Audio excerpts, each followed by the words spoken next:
মুসলিম তরুণরা তাদের বাবা মায়ের ব্যাপারে সব সময় সংকটের মধ্যে থাকে, সব সময়। জানেন কেন? কারণ আমাদের ধর্ম বলেছে আপনাকে বাবা মায়ের প্রতি সবচেয়ে ভালো হতে হবে। উফ শব্দটি করবেন না। আর বাবা মায়েরা এটা জানেন এবং তারা এটা সদ্ব্যবহার করেন। এটা সদ্ব্যবহারে তারা এতটাই চমৎকার, আমাদের বাবা মায়েরা এই সুযোগের এতটাই অপব্যবহার করতে পারেন, এত চমৎকার ভাবে তারা আক্রমণাত্মক কথা বলতে পারেন।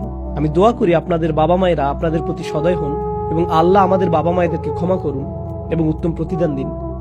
কিন্তু আমাদের বাবা মায়েরা কখনো কখনো প্রচন্ড নির্দয়, প্রচন্ড দয়াহীন হয়ে যান। কেন? কারণ তারা জানেন আপনি তর্ক করতে পারবেন না, কারণ আপনার ধর্ম আপনাকে তর্ক করতে বারণ করে। আপনি চলে যেতে পারবেন না, কারণ আপনি আল্লাহর দাস। আর তারা এটাকে মিলিয়ে ফেলে ভাবেন যে আপনি তাদের দাস। প্রতিটি মানুষই মর্যাদা পাওয়ার যোগ্য, প্রতিটি মানুষ। বাবা মায়েরা যেমন এর অন্তর্ভুক্ত, তেমনি সন্তানরাও এর অন্তর্ভুক্ত। যখন আল্লাহ বলেছেন বাবা মায়েদের প্রতি সবচেয়ে ভালো হতে, বাবা মায়েদের প্রতি সবচেয়ে ভালো হওয়া, উফ শব্দটিও না বলার অর্থ এটা না যে আপনি তাদেরকে অন্যায় করতে দিবেন। এই আয়াতগুলো হলো আপনার বাবা মায়ের সেবা করা সম্পর্কে এবং তাদেরকে এরকম অনুভব করতে না দেওয়ার জন্য যে তারা বোঝায় পরিণত হয়েছেন। কিন্তু এই আয়াতগুলো এজন্য না যে যখন তারা কোনো অন্যায় করেন তখন আপনি কিছু না বলে চুপচাপ থাকবেন। প্রকৃতপক্ষে কোরআনের অন্যান্য স্থানে আল্লাহ বলেছেন, ওয়া ইন জাহাদাকা আলা আন তুশরিকা বিমা লাইসা লাকা বিহি ইলম ফালা তুতিহুমা ওয়া সাহিবুহুমা ফিদ দুনিয়া মারুফা। আমার মতে এটা ইসলামের সবচেয়ে কঠিন শিক্ষা, এমনকি জিহাদ করার চেয়েও কঠিন। এটা ইসলামের সবচেয়ে কঠিন শিক্ষা। মনোযোগ দিয়ে শুনুন। আল্লাহ বলছেন, যদি তারা তোমার বিরুদ্ধে প্রচেষ্টা চালায় আল্লাহর পাশাপাশি অন্য কোনো শরীক নির্ধারণের জন্য, যার সম্পর্কে তারাও জানে না, আর অবশ্যই আপনার বাবা মা হিন্দু নন, তারা মুসলিম, তারা আল্লাহর পাশাপাশি অন্য কোনো শরীক নির্ধারণ করছেন না, কিন্তু তারা একটি কর্তৃত্ব তৈরি করতে চান আল্লাহর কর্তৃত্বের পাশাপাশি। তারা আল্লাহর হালাল হারামের উপর নতুন হালাল হারাম তৈরি করতে চান। এটা কি আল্লাহর পাশাপাশি শরীক নির্ধারণ নয়? এটা কি একটা কর্তৃত্ব প্রতিষ্ঠা নয়? তাদের বিবেচনায় চূড়ান্ত কর্তৃত্ব হলো আমাদের সংস্কৃতি, চূড়ান্ত কর্তৃত্ব হলাম আমি। কোরআন কি বলছে তা চূড়ান্ত কর্তৃত্ব নয়। রাসূল সাল্লাল্লাহু আলাইহি ওয়াসাল্লাম কি বলছেন তা চূড়ান্ত কর্তৃত্ব নয়। আমি তোমাকে যা বলছি তাই চূড়ান্ত কর্তৃত্ব। আর আল্লাহ কি বলছেন? ফালা তুতিহুমা, আনুগত্য করবে না, তাদের আনুগত্য করবে না। ইব্রাহিম আলাইহিস সালাম তিনিও একজন সন্তান ছিলেন। বাবা মায়ের প্রতি সবচেয়ে ভালো হতে হবে এই নির্দেশনাটি সর্বদাই ছিল। তো ইব্রাহিম আলাইহিস সালামের উপরও এই নির্দেশনা প্রযোজ্য ছিল। আর তিনি তার বাবার কাছে গিয়ে বললেন, ক্বাদ জাআনি মিনাল ইলম মা লাম ইয়াতিকুম ফাত্তাবি'নি আহদিকা সিরাতান সাওয়িয়্যা। অর্থাৎ আমার কাছে এমন জ্ঞান এসেছে যা আপনার কাছে আসেনি। আপনার উচিত আমাকে অনুসরণ করা। এক্ষেত্রে আপনার উচিত আমাকে অনুসরণ করা। আমি শিশুদেরকে একটা উদাহরণ দিয়ে থাকি, মনোযোগ দিয়ে শুনুন। মনে করুন আমার বাবা অথবা কারো বাবা, আমি আমার বাবাকে এই উদাহরণে আনতে চাই না। মনে করুন কারো বাবা সোফায় ঘুমিয়ে আছেন, তিনি সোফায় ঘুমিয়ে আছেন আর ঘরে আগুন লেগে গেছে। আর ছেলে এসে ডাক দিল, আব্বা, ড্যাডি, বাবা, পাপা। আর তিনি বললেন, হে, সারাদিন কাজ করে আমি ক্লান্ত। কিন্তু ঘরের মধ্যে, কি বললাম তোমাকে, আমাকে ঘুমাতে দাও। না না না, আগুনের উত্তাপ বেড়ে যাচ্ছে, আপনার এখনই উঠে পড়া উচিত, আমাকে একা থাকতে দাও। এটা জরুরি কিছু না, এটা জরুরি। এখন তাকে টেনে বের করতে হবে। আর তিনি চিৎকার করছেন আর আপনাকে অভিশাপ দিচ্ছেন। আর তখন তিনি আপনাকে বলছেন, ইসলাম বলেছে যে তোমরা বাবা মার প্রতি উফ শব্দটি উচ্চারণ করো না, আর এখন তুমি তোমার বাবাকে ঘুম থেকে টেনে তুলে বের করছো। কিন্তু তারপরেও আপনাকে তাকে টেনে বের করতে হবে।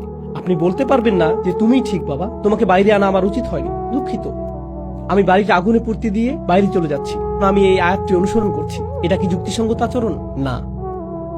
আপনার এবং আমার উচিত আমাদের বাবা মায়েদের ভুলগুলো দেখিয়ে দিয়ে তাদেরকে সাহায্য করা। আর যদি তারা অনমনীয় মনোভাবের দরুন তা দেখতে অস্বীকৃতি জানান, নিজেদের চিন্তায় অটল থাকার কারণে যদি তারা তা দেখতে অস্বীকার করেন, তখন আপনি দুইটি কাজ করতে পারেন। প্রথমত, আপনাকে পরিষ্কারভাবে বলতে হবে কোন জিনিসটি তারা অন্যায় করছেন এবং কেন। আপনাকে পরিষ্কারভাবে প্রকাশ করতে হবে এভাবে, এটা তোমার অন্যায় এবং এটা এমন কিছু নয় যার কারণে আল্লাহ সন্তুষ্ট হবেন। আমি এটা করতে পারবো না এবং আমি এটা করব না। আমি তোমাকে অত্যন্ত ভালোবাসি, কিন্তু এক্ষেত্রে আমি তোমার কথা অমান্য করব।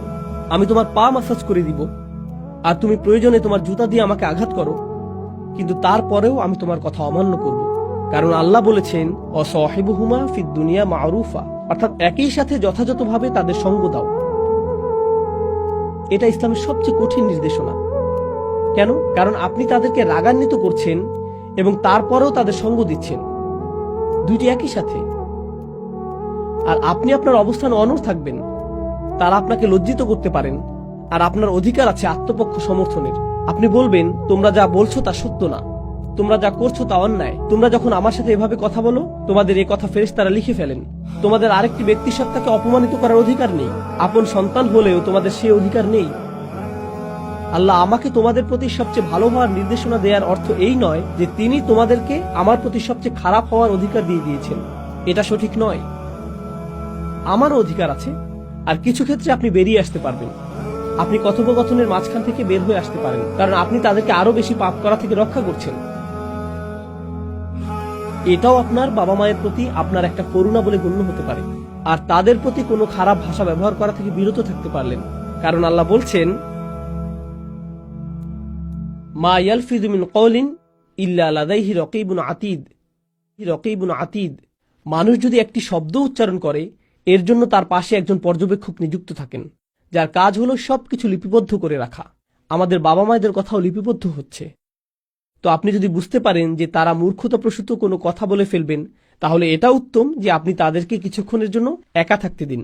তারপর সম্মানের সহিত কথোপকথন চালিয়ে যাওয়ার চেষ্টা করুন, আবারও আবারও আবারও। আর যখন তারা আপনার মধ্যে সামঞ্জস্যতা লক্ষ্য করবেন, এরকম যে আপনি নিজের নিয়ন্ত্রণ হারাচ্ছেন না, আপনি আপনার মেজাজের ভারসাম্য হারাচ্ছেন না, আপনি অবিচলভাবে সত্যকে ধারণ করে আছেন, আর একই সাথে আপনি তাদের প্রতি আপনার সবটুকু দিয়ে সম্মান প্রদর্শনের চেষ্টা করছেন, তখন একসময় তারা মেনে নেবেন।